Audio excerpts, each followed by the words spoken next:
और खबर बलौदाबाजार से, जहां बारिश के बाद फिर से शुरू हो गई है कांग्रेस की न्याय यात्रा। कसडोल के लिए ये कांग्रेस की न्याय यात्रा रवाना हुई है। दीपक वैद सहित हजारों कार्यकर्ता इस न्याय यात्रा में शामिल हैं। पूर्व पीसीसी चीफ मोहन मरकाम भी इस यात्रा में शामिल हुए हैं। तस्वीरें आपकी स्क्रीन पर। बलौदाबाजार में ये कांग्रेस की न्याय यात्रा शुरू हुई है।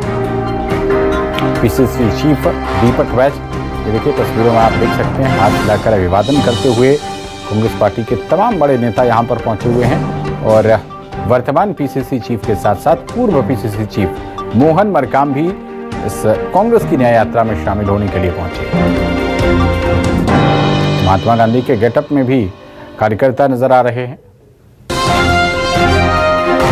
बारिश की वजह से कुछ देर के लिए ये यात्रा रुकी थी। प्रदेश सरकार को घेरने के लिए इस यात्रा का शुभारंभ किया गया है।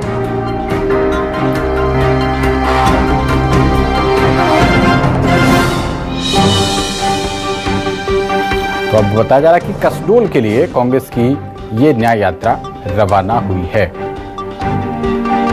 बारिश की वजह से यात्रा में व्यवधान पड़ा था, यात्रा पर विराम लगा था। बारिश रुकने के बाद फिर से ये यात्रा शुरू हो गई है और कसडोल के लिए रवाना हो गई है। बलौदाबाजार से इस न्याय यात्रा की शुरुआत हुई थी। खबर पर ज्यादा जानकारी के साथ हमारे संवाददाता अरविंद मिश्रा जुड़ रहे हैं। अरविंद, बारिश की वजह से यात्रा रुकी थी, फिर से शुरू हो गई है। बताइए इस वक्त वहां का सूरत हाल, और कुछ लोगों से आपकी बात हो सके तो उनसे भी कीजिए।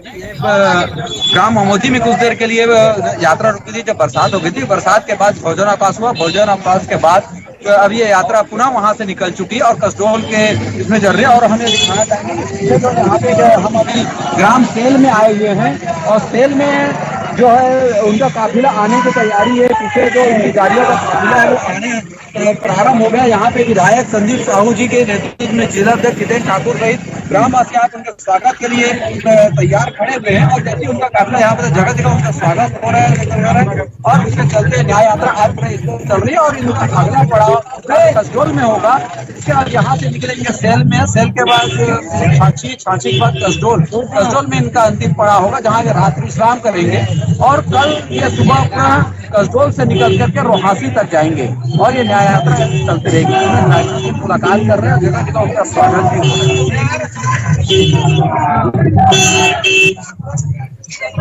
चलिए, बहुत शुक्रिया अरविंद आपका इस अहम जानकारी के लिए।